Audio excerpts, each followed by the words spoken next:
certamente un partito che cambia ragione sociale è evidente che qualche problema c'è stato, ma io credo siano comunque delle tensioni che sono comunque riconducibili al fatto che non ci si parli più e che non ci siano più, situazioni di incontro fra le varie forze, soprattutto dalla base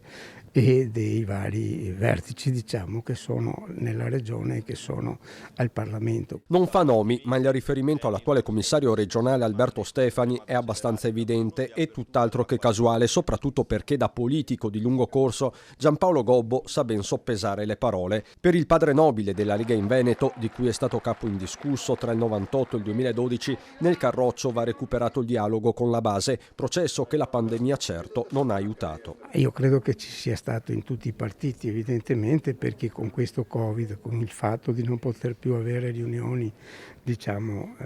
in chiaro, cioè in presenza, purtroppo c'è stata questa situazione che ha creato tanti problemi. Ma io lo vedo comunque in una situazione, conoscendo da sempre la Lega,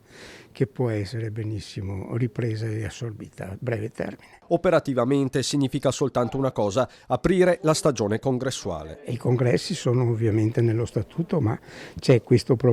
stato questo problema di Covid e quindi anche questi sono stati sospesi, per cui è ovvio che c'è anche una certa insofferenza su quelle persone che detengono oggi la gestione, perché evidentemente non sono state scelte ma sono state praticamente nominate. Sullo sfondo i casi del sindaco di Noventa padovana Marcello Bano e dell'europarlamentare Gian Antonio D'Arè, a rischio sanzione per aver criticato i vertici del partito, il primo per la scelta del candidato della Lega alle comunali di Padova, il secondo per aver giudicato ambiguo l'atteggiamento del leader Salvini nei confronti delle vaccinazioni. Lo stesso Gobbo ha sentito e visto l'amico D'Arè, ma attenzione, sembra dire, inutile farne una questione di dettagli. Sulla vaccinazione sono d'accordo, ma non è questo il problema,